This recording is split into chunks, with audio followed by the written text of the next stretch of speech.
Welcome to Mummies of Ancient Egypt. The mummification process used by ancient Egyptians was highly ceremonial in nature. The different types of mummification took into account the social level and richness of the deceased and even included animals. The most expensive was that reserved for the pharaoh and the royal family, as well as some of the wealthiest members of the court.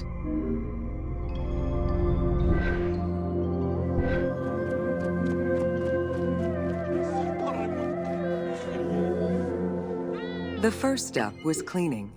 Once bodies arrived at the mummification site, they were placed on inclined tables while the bodily fluids drained away.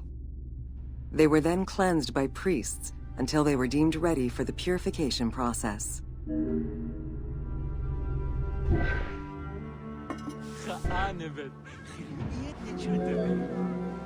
The purification of the body began with a libation from sacred water. The priest then fumigated the body with terebinth resin. After the ritual cleansing, priests used oils, spices, and all kinds of essences to further purify the body of the deceased. Finally, all body hair was meticulously removed.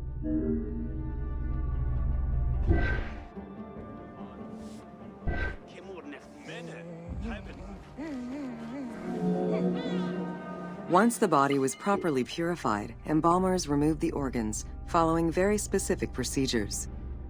First, the brain was extracted by inserting a spoon through the nostril to break the ethmoid bone.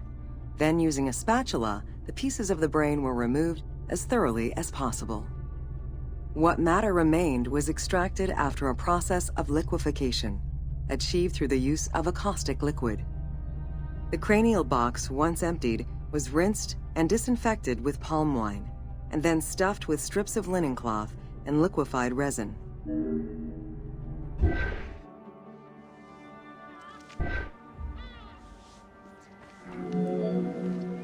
After taking care of the brain, embalmers made an incision on the left flank and carefully set aside the viscera.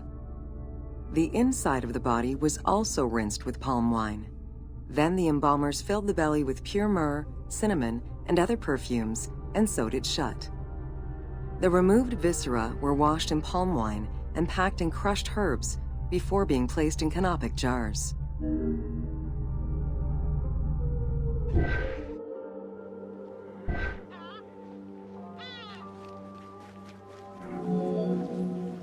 Canopic jars were placed close to the sarcophagus or kept in a chest nearby.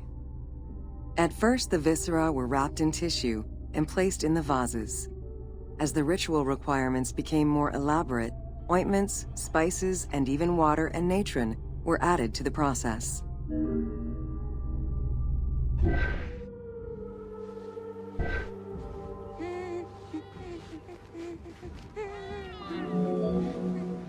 Towards the middle of the New Kingdom, canopic jars assumed the appearance of the 4 sons of Horus. They were known as the protectors of the viscera. These protectors had their own guardians, each a goddess of the dead. Imseti, the human-headed god, protected the liver and was protected by the goddess Iset. Hapi, the baboon-headed god, protected the lungs and was protected by the goddess Nephthys.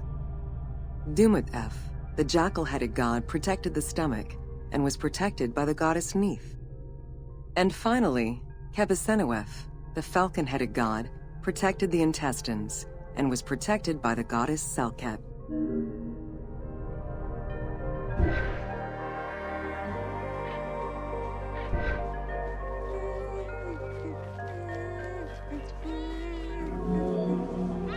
Natron is a naturally occurring mineral found in evaporite.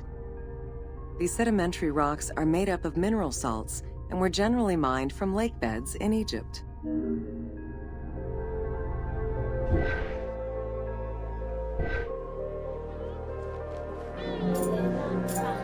Embalmers used natron as a desiccant to dry the flesh and stop the corpse's putrefaction process. Once the body was cleansed and eviscerated, the deceased was covered in natron for about 40 days. Once desiccated, the body was prepared to be wrapped in strips of linen.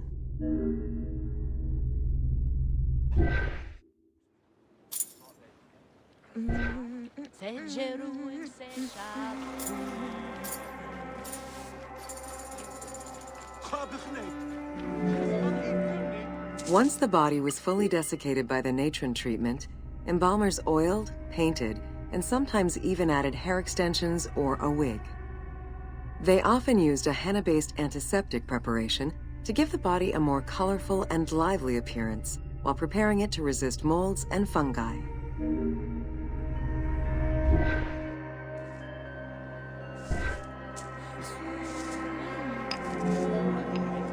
Next came the phase which gave mummies their most well-known appearance, the wrapping. Originally, each part of the body was wrapped separately. Men had their arms crossed on their chests, while women had the right arm folded over their breasts and the left arm stretched along the body. However, techniques evolved over time. Eventually, the body as a whole was wrapped with limbs alongside the body, and increasingly sophisticated and different techniques of weaving flax bands were developed.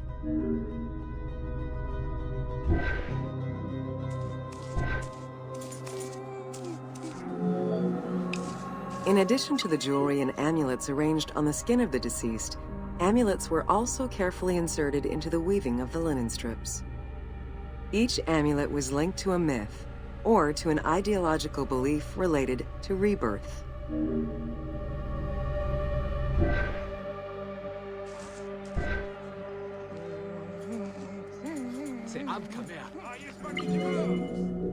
Masks were an important part of a mummy's finery. Early wooden funeral coverings were very expensive, however, and soon replaced by masks created through a technique known as cartonnage. Masks fashioned with this method were created by laying several layers of linen or papyrus pulp on a base made of mud or straw. Cartonnage was used for more than funerary masks. Ornaments and the animal coffins of the late period were also made in such a fashion.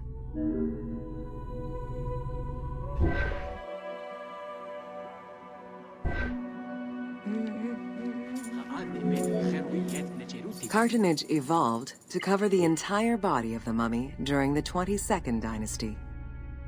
The mummies were placed on a board inside a rigid envelope of cartonnage, which was laced at the back with a string. Extremely cost-effective and visually pleasing, this technique was very popular through all layers of the society.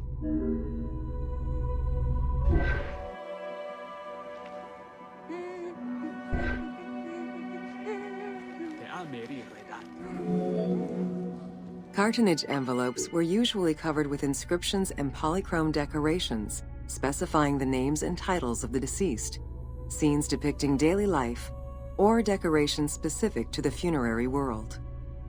This was a true gift for Egyptologists eager to study the funerary rites of the ancient Egyptians.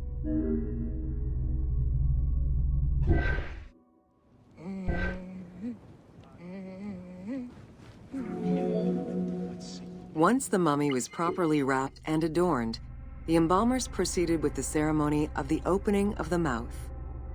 A vital step of the funerary process, this ceremony was meant to bring back to life the deceased themselves or an object representing the deceased.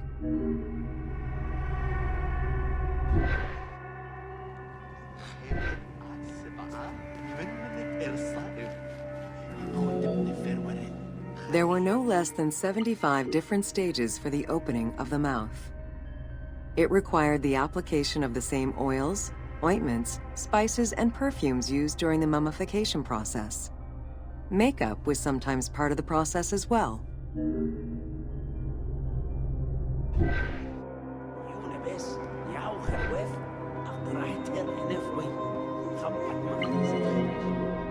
The last stage of this long ritual was the act of touching the mouth with the adze to symbolically allow the breath of life to infuse an inert body. Its performance was reserved for a very specific set of people: priests who wore the mask of the god Anubis, a close relative of the family, or by the heir to the throne.